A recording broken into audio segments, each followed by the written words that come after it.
Bienvenidos amigos oyentes al podcast donde hablamos de True Crime, donde analizamos las mentes más perturbadas y los casos más escalofriantes de la historia. Soy tu anfitriona, soy Silvia Black, y antes de nada quiero agradeceros todos vuestros mensajes de cariño y apoyo. También quiero celebrar con vosotros que este es el episodio número 20. Comencemos con el caso.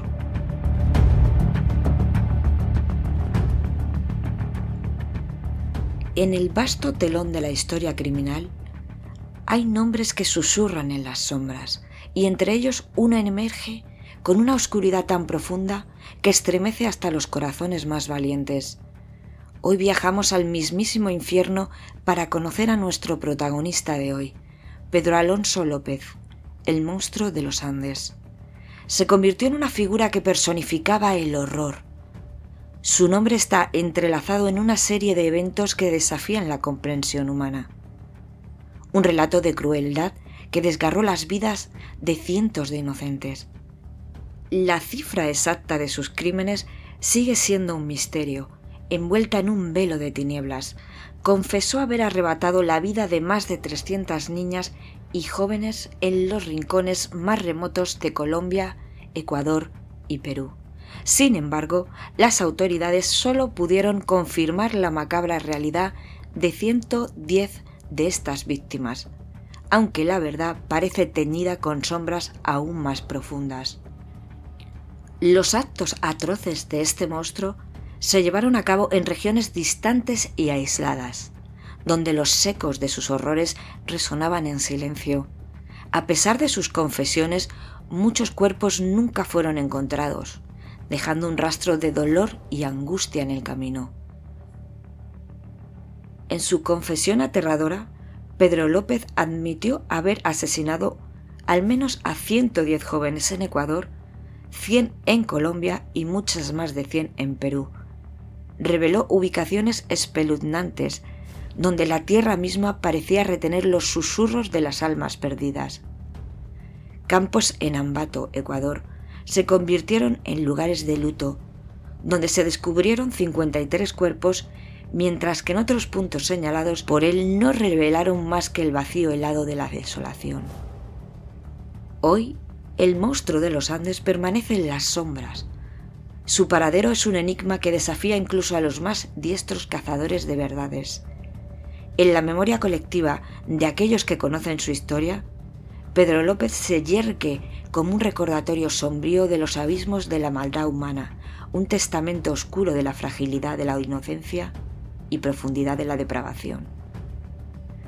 Pero qué oscuros secretos aguardaban en los rincones más profundos de este criminal. Fue su infernal infancia lo que le convirtió en un monstruo hasta tal punto de transformarse en uno de los asesinos más prolíficos y sádicos del mundo. Comencemos. Esto es La cara del mal.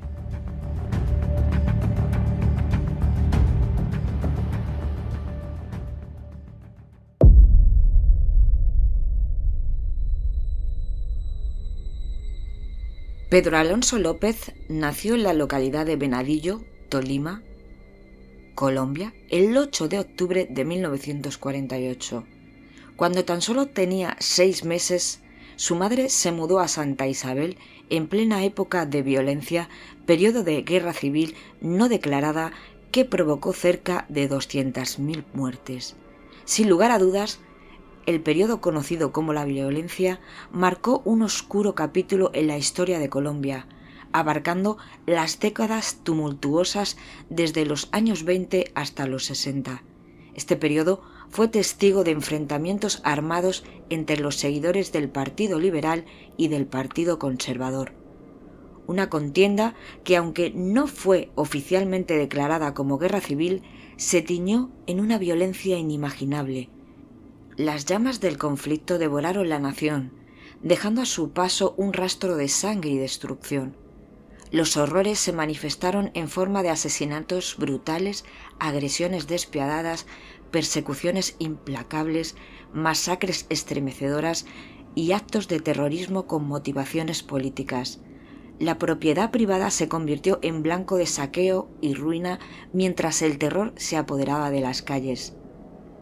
Sin embargo, el punto de inflexión que llevó la violencia a su punto más álgido fue el asesinato del carismático líder liberal Jorge Eliezer Gaitán, el fatídico 9 de febrero de 1948. Su muerte desencadenó una reacción en cadena que estremeció a Colombia hasta sus cimientos, dando origen al levantamiento popular que sería conocido para siempre como el Bogotazo.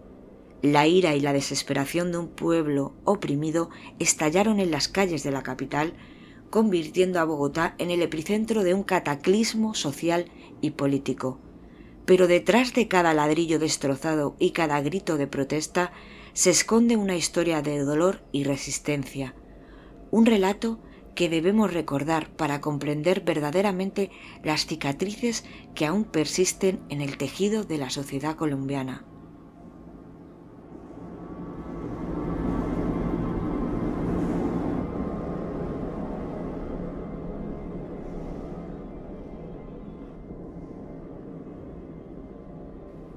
Volvamos a la infancia y a conocer a la familia de Pedro Alonso.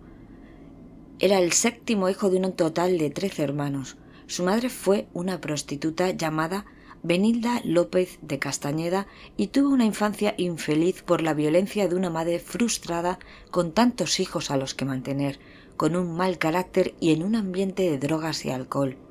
Era una mujer muy problemática y agresiva.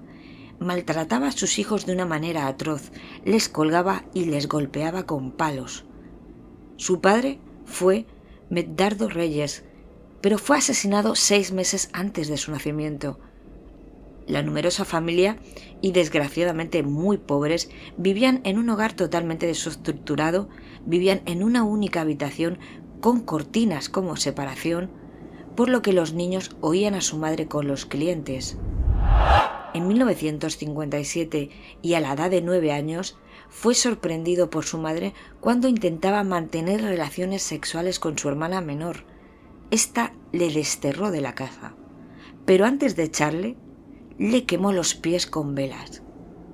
Este niño vagabundeó en estado de indigencia por las calles de Bogotá, donde fue abusado varias veces por depredadores que le ofrecían cualquier cosa, ya fuera dinero o comida.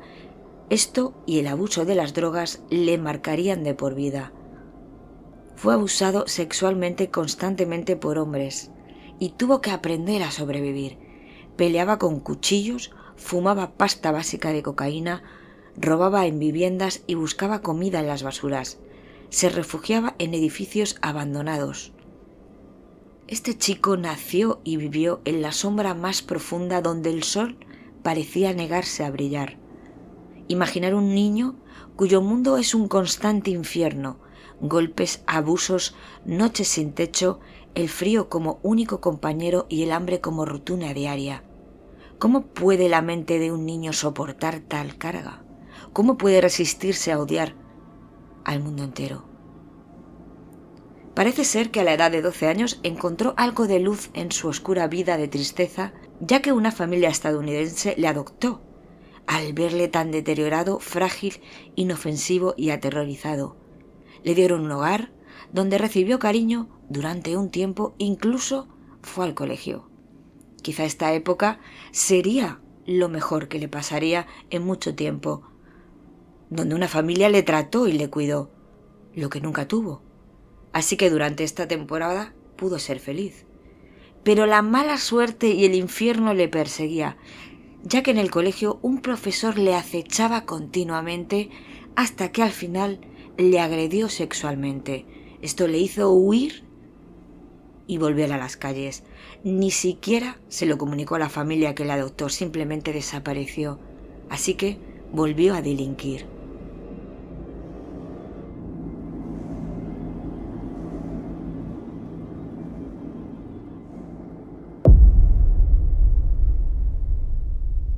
En 1969, con 21 años, fue encarcelado por hurto y enviado a prisión. Allí también fue presa de abusones.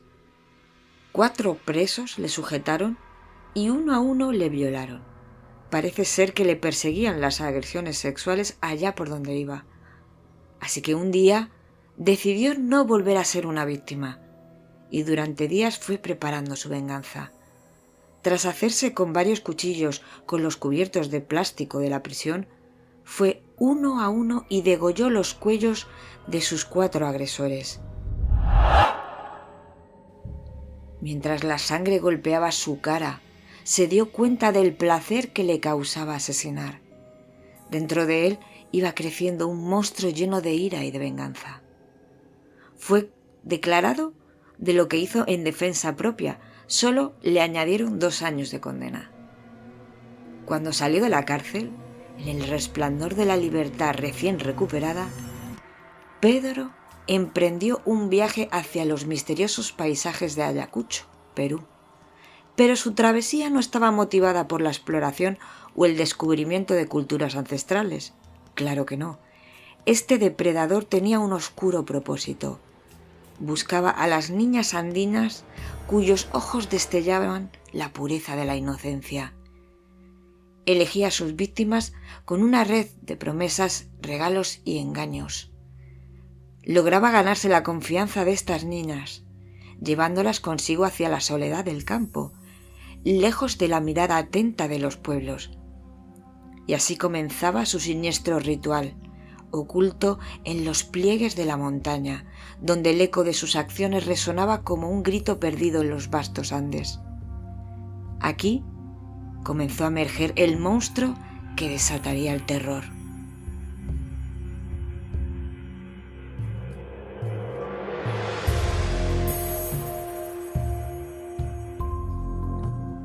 En el año 1978, Pedro Alonso, en su visión, no secuestraba a niñas blancas porque sus padres vigilaban demasiado.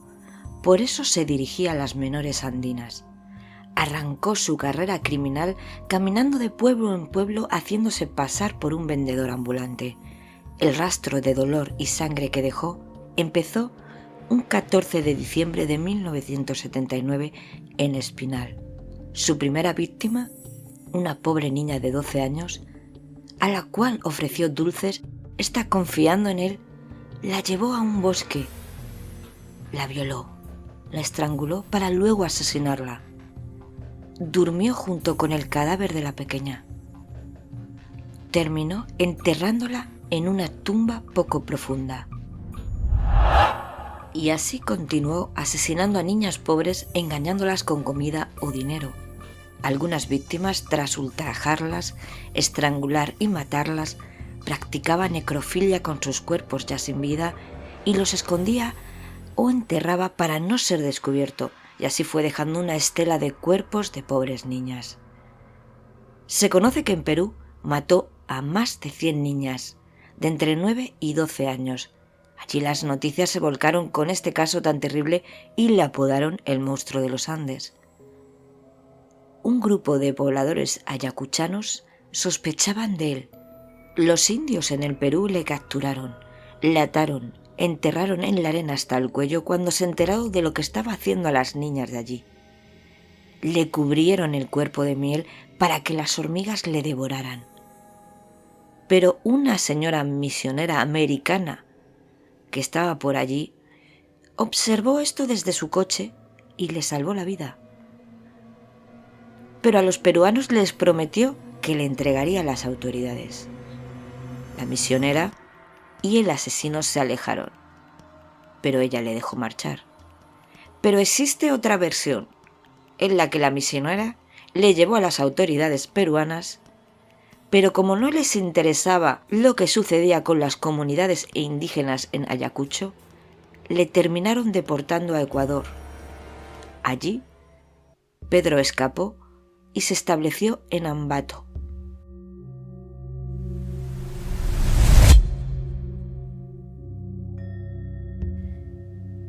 Entre 1978 y 1980, el número de desapariciones de niñas estaba en aumento en Colombia y Ecuador. Para los policías de estos países, esto se trataba por el aumento de la trata de personas y la esclavitud sexual, así que jamás se fijaron o abrieron una investigación de si podría ser un asesino en serie como el monstruo de los Andes. En los 80, una víctima de este ser cruel fue Flor Alba Sánchez, una niña de tan solo 11 años que trabajaba como empleada doméstica en la casa de sus vecinos. Fue encontrada a un costado de un río. Pedro Alonso más tarde confesó haberla asesinado. Llegó una riada que inundó la ciudad ecuatoriana y arrojó a la luz 4 cuerpos de niñas desaparecidas que los forenses determinaron que habían sido asesinadas. Esto generó una alerta y una investigación para dar con el criminal, pero había un problema: no tenían a ningún sospechoso, ni mucho menos algún dato. Las búsquedas continuaron en Ecuador para dar con el homicida, pero las pistas eran inconclusas y se estrellaban con un sinfín de dudas. Hasta el monstruo de los Andes cometió un error cuando quiso raptar a la niña María en un supermercado. Fue capturado, pero no quiso confesar los delitos. Él era el culpable, pero mantuvo la boca cerrada por varios días. Los investigadores revisaron el caso para encontrar una salida. Encontraron la fe católica que profesaba con mucho ahínco. La única solución fue conversar con un sacerdote. Córdoba Gudino, allí frente a él, se sentó como en un confesionario en una iglesia, y Pedro Alonso le contó todo. Le confesó actos atroces, tan horribles, brutales y violentos que no podía seguir escuchándole. Le contó que primero las violaba, las estrangulaba mirándolas fijamente a los ojos, porque en ese instante la excitación sexual y el placer llegaba a su máximo punto antes de que su vida se marchitara, dijo el cura cuando salía de su asombro. La policía continuó interrogándole y este justificó sus crímenes por su dura infancia, por la dura mano de su madre y su adolescencia en las calles. Confesó que perdió toda su inocencia a la edad de 8 años, así que decidió hacer lo mismo a tantas muchachas jóvenes como pudiera. Prefería a las ecuatorianas porque son más dóciles y más confiadas e inocentes. No son como las muchachas colombianas que sospechaban de extraños.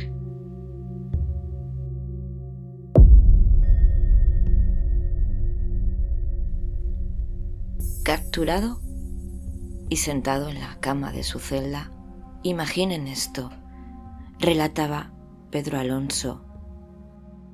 Mis amigos me venían persiguiendo como si fuera el protagonista de una película de acción. Pero adivinen qué, yo siempre fui el director de esta trama, en Perú y en Ecuador, tierra de mis hazañas, donde desafié a la ley y dejé mi huella en cada bosque, en cada tierra. Miedo nunca lo sentí, eso es para los débiles. Yo con mi ingenio y astucia burlé a cada policía que se atrevió a cruzarse en mi camino. Soy como un artista, pintando con la sangre a mis enemigos. Y ahora estoy aquí, en esta celda, pero no como un prisionero, sino como una leyenda viva. ¿No es irónico? Los mismos que me atraparon ahora se sientan a escuchar mi historia. Pero no se preocupen, amigos, esta es solo la primera página de mi legado. Ecuador no ha visto nada aún.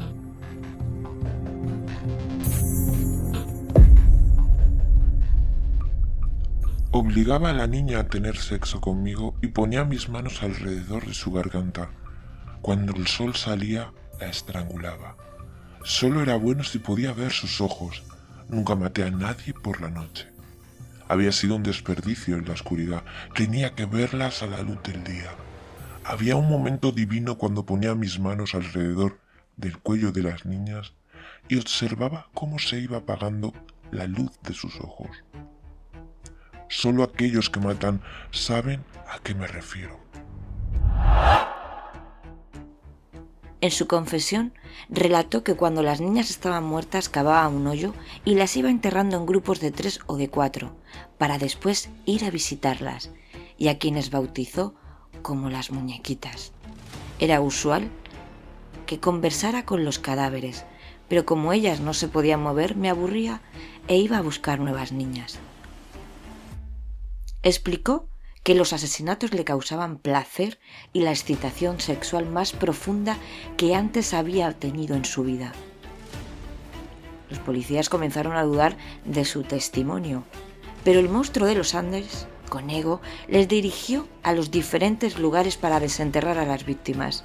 Encontraron un total de 74 cadáveres, niñas de entre 8 y 12 años, con signos de haber sido violentadas, pero el psicópata confesó que eran más de 100. Así, entre Perú, Colombia y Ecuador, asesinó a más de 300 menores.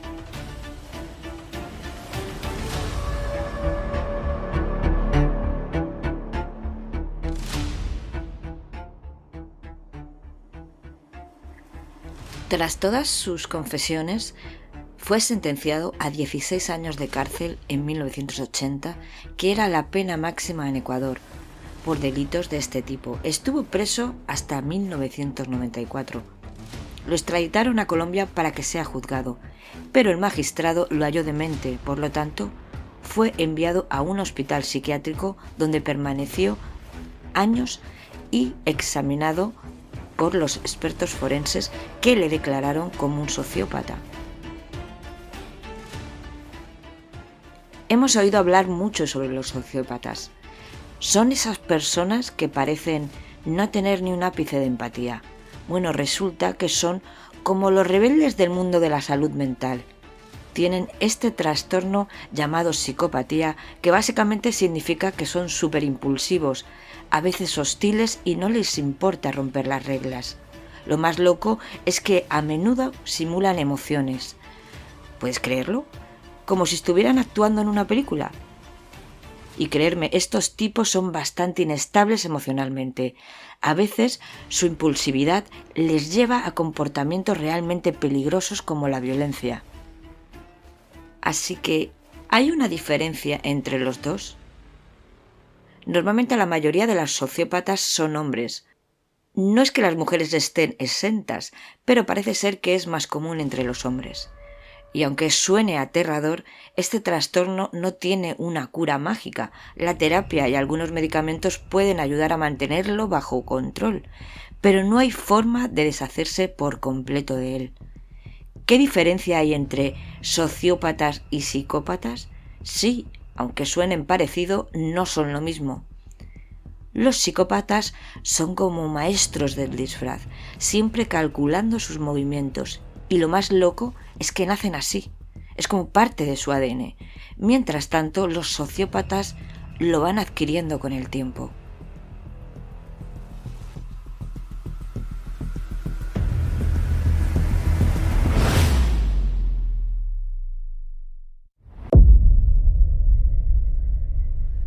Después de 4 años, los especialistas finalmente le dieron el alta, creyendo que estaba rehabilitado. Programaron que se presentara en el centro una vez al mes para recibir tratamiento. Pero parece que esos psiquiatras vivían en una burbuja, ¿no creéis? Ni siquiera se molestaron en revisar las noticias. Este tipo mató a 300 niñas. Y lo peor es que en la misma institución donde lo trataron, les soltó esta joyita. El momento de la muerte es apasionante y excitante. Algún día, cuando esté libre, sentiré ese momento de nuevo. Estaré encantado de volver a matar. Es mi misión. ¡Qué sorpresa! Los mismos especialistas han declarado que los sociópatas no sienten empatía, que no tienen cura, que son impulsivos y violentos.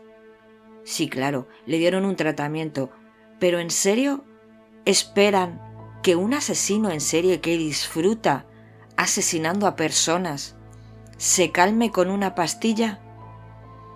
Vamos, la ley deja mucho que desear y ya sabemos cómo acaban estos casos, ¿verdad? Algunos de ellos ya están en la calle de nuevo. Es simplemente irónico, totalmente recuperado.